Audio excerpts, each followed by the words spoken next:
नमस्कार दोस्तों। Real estate concept का बहुत बेहतरीन वीडियो है, एंड तक देखना है, सबसे शेयर करना है। इस तरह का कंटेंट बिल्कुल नहीं है कहीं पे भी। बिल्कुल स्पेशल चीज़ लेकर आया हूँ आज, एकदम स्पेशल डिश बोलते हैं ना, dish of the month of the year type, वो चीज़ लेकर आया हूँ। अब बताना कि जितना गुणगान कर रहा हूँ इतना आपको डिश टेस्टी लगी या नहीं लगी। टेस्टी लगी तो लाइक करना और शेयर करना। ये टॉपिक ये है कि जिस घर में आप रहते हैं, जो एंड यूज़ का घर है, that also needs to appreciate and you have to monitor the appreciation. ये टॉपिक है। बहुत लोग कहते हैं जिस घर में हमें रहना है उसका अप्रिसिएशन से क्या लेना देना, ये ऐसा बोलते हैं। एंड मेरा एम है एकदम क्लैरिटी देने का करंट चीज़ों पे। जो लोग गलत सोच रहे हैं उनका सोच में थोड़ा चेंज डालने का। आप सुनिए कि रीज़न क्या है। अगर जिस घर में आपने लिया और वो अप्रिशिएट 30 साल 40 साल में तो सारी प्रॉपर्टी अप्रिशिएट करती हैं, सब कुछ ही अप्रिशिएट करता है इन्फ्लेशन के चक्कर में। बट हमें इसको देखना है कि इन्फ्लेशन से अगर वो बेटर अप्रिशिएट करेगा तो जो जेंट्री आपने सेलेक्ट करी थी जब आप उसमें घुसे थे, वो जेंट्री नीचे नहीं जाएगी उससे। और जहाँ एप्रिसिएशन बहुत ज़्यादा और जल्दी आएगा तो वो जेंट्री जो आप औकात है, आपसे बेटर औकात के लोग आएंगे। अल्टीमेटली हम जब भी कोई घर खरीदते हैं, जहाँ भी जाते हैं, हमारे मन में हमारे औकात होती है। एंड उस औकात के साथ हम किसी सिस्टम में जाना चाहते हैं कि जहां हमारी औकात के इक्विवेलेंट या उससे थोड़ी ज़्यादा औकात वाले लोग हों।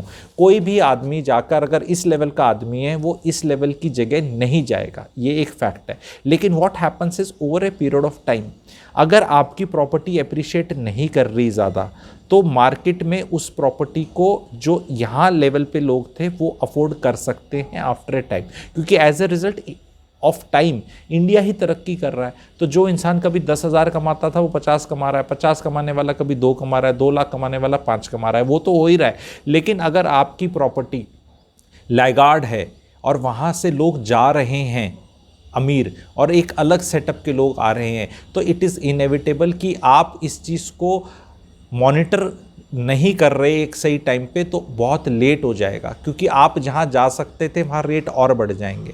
इसको बोलते हैं एक तरह से बॉइलिंग फ्रॉग सिंड्रोम। ठीक है, उसमें क्या एक स्टोरी है इसकी कि फ्रॉग को अगर गुनगुने पानी में डाल दो और पानी को धीरे धीरे, बहुत धीरे धीरे बढ़ाओ, तो वो हर न्यू टेम्परेचर के साथ वो एडजस्ट होता जाता है टू सच एन एक्सटेंट कि बॉइलिंग वाटर तक पहुँच जाता है। ठीक है, तो ये इस एक मेंटल मॉडल है, उसको अलग तरह से एक्सप्लेन किया गया। पर मोटी बात ये है कि अगर छोटे छोटे चेंज को नोटिस ना किया जाए तो वो जब बहुत बड़ा चेंज हो जाता है तो आप हर छोटे चेंज के साथ एडजस्ट हो गए हो। वो मैथ का डेल्टा जो करके हम बताते हैं, ठीक है, डिफरेंशिएशन इंटीग्रेशन वगैरह में नहीं जाना चाहता मैं, लेकिन आपको इसको बता रहा हूँ कि इसको आपको कैसे हल करना है।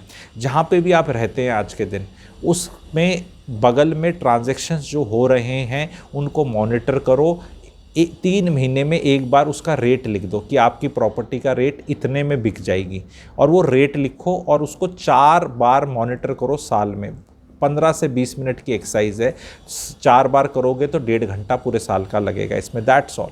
थोड़ा 99 एकड़ की मदद, थोड़ा बगल में कोई प्रॉपर्टी डीलर या कोई आस पड़ोस में कोई फ्लैट बिका आपकी सोसाइटी का, या आप जहाँ हुड्डा में रहते हैं या जिस भी कॉलोनी में दिल्ली में रहते हैं, वो आइडिया हो जाता है कि भी कहाँ कितने में बिक रहा है। तो उसको मॉनिटर करके ग्राफ डालो कि वो उसका जो बढ़ने का रेट है वो कहीं और वालों से बराबर है, कम है या ज़्यादा है। इन्फ्लेशन को हम मान के चलेंगे 5% 6%, जो inflation over a period of years रही है। अगर आपकी प्रॉपर्टी इन्फ्लेशन से भी ऊपर नहीं जा रही, लेट्स से, तो समबडी उसकी वैल्यू डिवैल्यू हो रही है, and somebody else will start catching up, and वो किसी के एस्पिरेशन में आने लग जाएगी।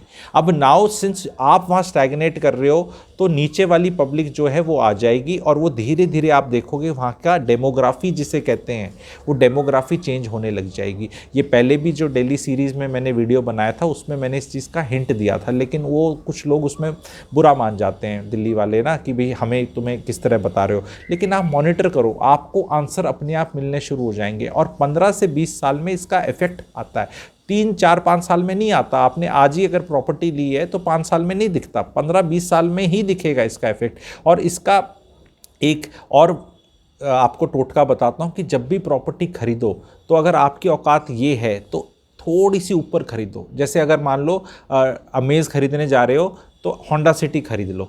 स्विफ्ट खरीदने जा रहे हो तो डिज़ायर खरीद लो, ठीक है। इट इज़ समथिंग लाइक कि थोड़ा सा ज़्यादा ले लो, ताकि आपकी ये थी आपने यहाँ ले ली, तो अगर कभी उसमें से आगे आने वाले टाइम में ये स्टैग्नेट करेगी, गिरेगी, पर आपने ऑलरेडी अपने से ऊपर वाली ली थी, तो आपकी एक्चुअल औकात में आने में भी इसको 20 साल लग जाएंगे, तो आपका जीवन तो बहुत अच्छे से कट जाएगा। बहुत सटल वीडियो है ये, मैं बहुत ज़्यादा उसमें डेटा और एग्जाम्पल्स लेके इसको कॉम्प्लिकेट नहीं करना चाहता, मैं आपको एक टेम्पलेट दे रहा हूँ। एंड इसमें कई बार क्या होता है कि जैसे कई बार जैसे जनरेशन चेंज होती है, तो अगर आप पेरेंट्स थे किसी बच्चे के, तो बच्चे ने मान लो बहुत बड़ी तरक्की कर ली लाइफ में, तो सडनली वो बच्चा अब उस एरिया में आना नहीं चाहता अपनी बहू के साथ, ये तो होता ही है। कई बार क्या होता है, आपका लेवल ये था, आपकी नेक्स्ट जनरेशन का लेवल अब ये हो गया है, तो अब ये वाली लेवल आप बोलोगे अब हम क्या करें अपना, भाई आपको बच्चे की मदद से अपना कोई दूसरा एसेट बेच के, या ये इनएविटेबल आपको शिफ्ट करना पड़ेगा, because you don't want that at some stage your grand kids start feeling कि यार ये खां नाना नानी दादा दादी किधर रहते हैं। ये भी एक फैक्ट है। अगर आपको अपना जो पैसा लेफ़्ट राइट एफडी शेफडी ये वो सब कर रखा है, तो ये वाला आपको एस्पेक्ट याद रखना है कि चेंज करना पड़ जाएगा, एंड वो चेंज करना बुरा नहीं है। उसी एरिया में शहर के एक उससे बेटर सोसाइटी, मोहल्ला, रोड, कॉलोनी, सेक्टर, या जो भी आपको बोलना है, so that if you are feeling, and इसका चेक ये कि every 3 months check the property prices, and every 6 months just monitor कि जो लोग आ रहे हैं वो किस बैकग्राउंड और प्रोफाइल और किस औकात के आ रहे हैं, और जो जा रहे हैं वो किस औकात के जा रहे हैं, तो आपको पैटर्न पता चलने लग जाएंगे। हर 4-5 साल में चेंज नहीं होता, ये चेंज होने में मिनिमम 15 साल लगते हैं, लेकिन 15 साल भी हो जाते हैं। बहुतों ने प्रॉपर्टी आप में से 2000-2005 में भी ली होगी, 95, 1980 में भी ली होगी, तो वो चेंज इनएविटेबल है। Be ready for that change. काफ़ी क्वेश्चंस मेरे को सटल वे में आते थे, इसलिए मैंने एक टेम्पलेट दिया आप लोगों को। इससे आपकी ये प्रॉपर्टी कंसल्टेशन जो मैं करता हूँ इंडिविजुअल लेवल पे, वो ये जो चीज़ें मैं बताता हूँ इन्हीं को लेके कर रहा हूँ। जो मैं अभी टेम्पलेट्स अपने रिवील कर रहा हूँ, तो हो सकता है एक दिन ऐसा आए कि जो मेरा सब्सक्राइबर है वो इतना इंटेलिजेंट हो जाए, उसको तो मेरी कंसल्टेशन की ज़रूरत ही ना पड़े। क्योंकि एज ए टीचर जो टेम्पलेट्स मैं यूज़ करता हूँ कंसल्टेशन करने के लिए, कि आप ये लेना तो चाह रहे हैं, लेकिन 15 साल बाद 10 साल बाद ऐसा हो सकता है, क्योंकि आपकी प्रोफाइल मुझे ऊपर जाती दिख रही है। कभी भी जब आदमी प्रॉपर्टी खरीदता है, प्रोफाइल या तो ऐसे जा रही होती है, या ऐसे रह रही होती है, या ऐसे जा सकती है।